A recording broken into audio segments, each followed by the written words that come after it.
Have you ever met a highly opinionated person?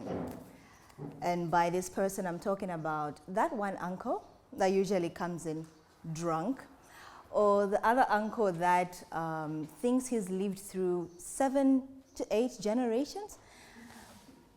Let me see if I can bring it home for you. Have you ever been summoned into a family meeting? So mostly family meetings range from a cousin who got pregnant to the favorite niece who is getting married. Either one of them, most of the times, you find that the family members, the uncles or the aunts, do come to a consensus. So you find that it's very unfortunate for the cousin. Why? Because the aunts that know it all will come and throw stones. And we'll also find that for the favorite niece, we have uncles that are determined to cripple the young man that is coming. So they'll all want to discuss the wedding. They'll all want to talk about how much we should tell him to pay. They all have experience, all in all. So at the end of the day, these people do come up with a solution, whether it's sending the pregnant cousin to the baby daddy, or it's coming up with an amount of money for the favorite niece. But today, I would want us to talk about the elephant in the room that is never discussed in these family meetings, especially by that one uncle. Children are not a retirement plan. Let's talk about black tax. So I know this phenomenon, for some of us who are privileged might not know it, but for some of us, most of us actually, are going through it. So a definition for you. Black tax is the money that is expected from us by our families. It is embedded, it is expected with no excuses. So now in my peer group today, you'll find that a lot of young people today are pushing at entry-level positions. They are very innovative at startups. They are brilliant entrepreneurs. They are changing the narrative in these huge corporations. And also, they're actually earning slightly above the minimum wage. So they're making good money. And by good money, let's say, for argument's sake, between 4,500 and maybe somewhere 12,000 kwacha. But their money is not their money. So the black child between the ages of 18 and 40 have inherited this black tax. We've inherited burdens.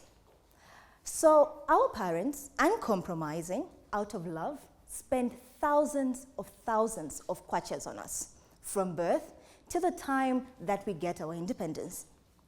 But the million-dollar question, I don't know if it's the million kwacha question now, is, are we then supposed to pay it all back? I don't know if Joey mentioned that I was a financial advisor, so maybe, just maybe, I might be speaking from an expert point of view. So today, I want us for you to think about this. And by the time I'm done speaking, I want you to choose which side of the coin you fall back on. So there's this phenomenon nowadays called financial planning and wealth creation and financial freedom that no one wants to discuss in these family meetings. Before I go any further, how many of us in here were raised by an aunt, a sister, or even parents? Well, I'll try to think that every one of us didn't raise ourselves, yeah? So every one of us were raised by someone. But let me ask you this question. How many of us feel obliged or obligated to send them money every single month because they'll think you're ungrateful? Don't raise your hand. You might be seated next to the person that raised you. I don't want you called into a family meeting.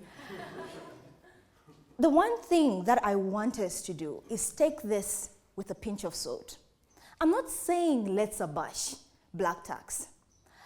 I'll give you an example of someone that I read up, someone called Boy Tumelo. So Boy Tumelo is based in SA.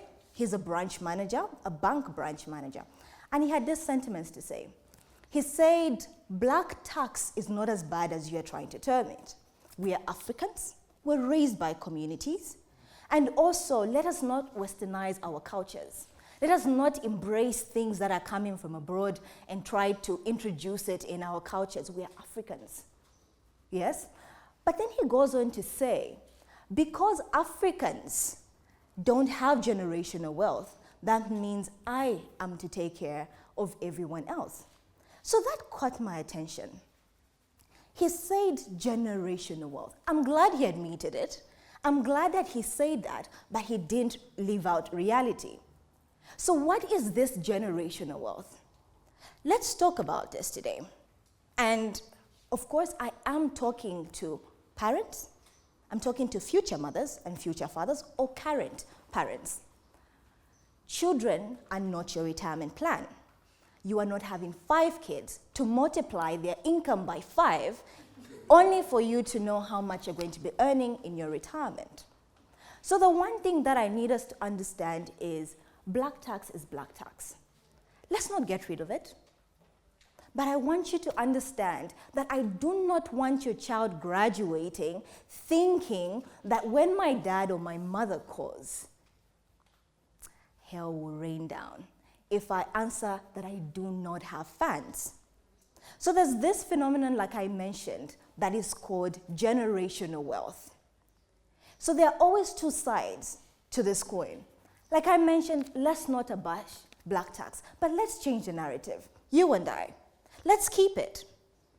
Of course, we can't even change it overnight.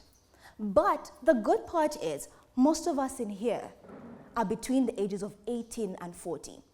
That means you and I, it starts here, or maybe it ends here.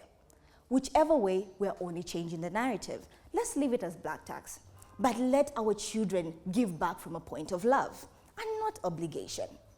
The reason why I say this is right now you currently have an income. You do know that 20 years post, you will not be as strong, you will not be as young. So what are you doing about it? I'm saying some of us are comfortable. I'm saying some of us are actually happy giving back. And I'll make reference to this. The Bible says a wise man leaves wealth for his children's children. Being a Christian nation, let's abide by that. Also, the same Bible tells us to honor our parents. So the beauty about this is it is balanced. But what I need you to understand is, let us raise our children not for them to pay us back.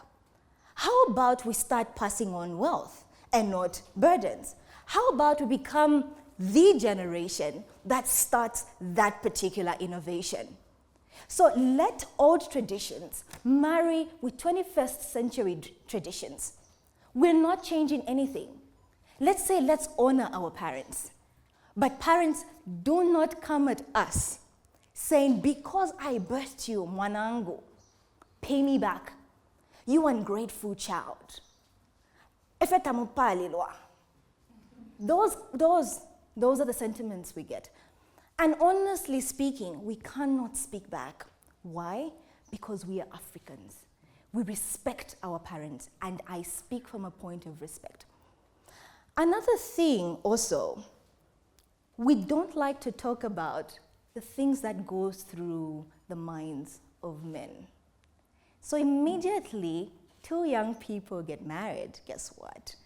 Whatever my daughter used to send me is supposed to double. Why? Because we have another child on the other side, which is the husband. But when are you going to think about that man first providing for his nuclear family before he can look at you? Have you ever thought about it? Have you ever thought about how this man has to toil the ground, how he can't even share these sentiments with you? Why? Because you expect him to sell his house, sell his car, because he drives a car, saying, and this is the narrative now, you're going to pass on the burden to the wife and say, because of the woman that he married, he doesn't send us much money. But the one thing that you failed to do as an individual was pass on generational wealth. Guess what? You are passing on burdens. So you expect this young person, this young man, to provide for you whilst still providing for his family. Black tax. Also, When you have 5 children, you expect the firstborn to take care of the siblings. Inherited black tax. Another person who's been raised by their aunt feels in the back of their mind, because my aunt raised me, I should take care of my cousin, her child. Subconscious. It's gratitude, but let's be honest. You just don't want to be called into a family meeting. So let's talk about these things. The way we're vocal and opinionated in our family meetings. Let's change the narrative about black tax. Let's talk about it in a different way. What is generational wealth? What is financial freedom? Let's borrow some of these thoughts that go through our friends, like the Lebanese and the Indians. So you'll find that for the Indian or the Lebanese family, the grandfather had a hardware store, the son had a restaurant, and his son is going to own a clothing store. That is generational wealth. So on top of that, they're not seated waiting, saying, because my grandfather had a hardware store, they pass on the knowledge of generational wealth. Why? Because you are going to have a family of your own, and you cannot depend on what your grandfather did. So how about we pass on such cultures in the same family meetings? How about we stop stoning that young lady that got pregnant? Yes, we do make mistakes. Yes, it gives us joy when our favorite niece is getting married, and that is the only reason we come together. But let us change the narrative. Let us call family meetings and tell them, saying, please do not call our daughter when an uncle has swallowed a shovel in the village.